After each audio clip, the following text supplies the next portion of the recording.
Paano nga ba gumawa ng messenger na walang Facebook account? So, salamat sa tanong kaibigan. Ito po ay request ng ating kaibigan. So, gawa natin ng tutorial messenger na walang Facebook account. Kung interesado ka kaibigan na magka-messenger na walang Facebook account, i-click ang follow button sa tabi ng pangalan ko para updated ka palagi sa ating video. At pwede mo rin ako subscribe para personal mo kong ma-message sa group. Kung may nais kang tutorial kaibigan, i-comment sa comment section. Subukan natin gawa ng video. So tara, gagawa na tayo ng messenger na walang Facebook account. Let's go! Okay, magandang buhay kaibigan. Shout out po sa inyo. Shout out po sa nag-request ng ganitong tutorial. So isang like at share naman dyan sa ating content. Marami na tayong mga kaibigan ang natutulungan ng mga ganitong tutorial sa hindi pa nila alam. So isang like at share mo lang, masaya na po tayo. Salamat nga pala sa suporta. So i-open mo lang yung phone at hanapin ang messenger. I-tap mo itong tatlong line sa baba. Tap mo lang itong manage account.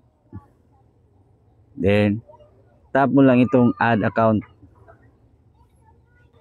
Gagawa tayo ng bagong account, okay? Tap natin itong create new account. Tap ang create new account. Then dito, gagawa ka ng iyong pangalan. Depende na po sa inyo. Okay? Yan. Last name. Yan. Tap ang next. Then, lagyan natin ng kapanganakan natin. Depende na po sa atin. So, July 5. Then, ibahin lang natin ang taon. Depende na po sa inyo kung anong gusto nyo. Then, set. Tap ang next. Then, pipili ka lang. Babae ka ba o lalaki. Then, piliin lang natin itong male. Then, tap next. Then, lagay mo itong mobile number mo. Okay? Pag nalagay mo ng number, tap mo ang next.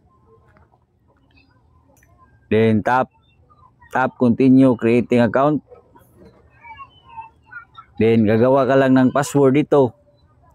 Kailangan strong password. So kung nakagawa ka na ng password, then tap ang next.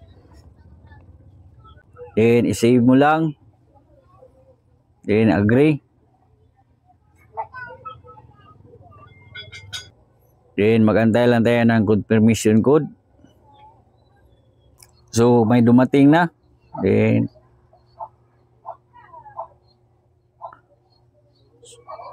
so mag-back tayo. Ilagay lang natin dito yung code. Yan. Then tap natin itong next.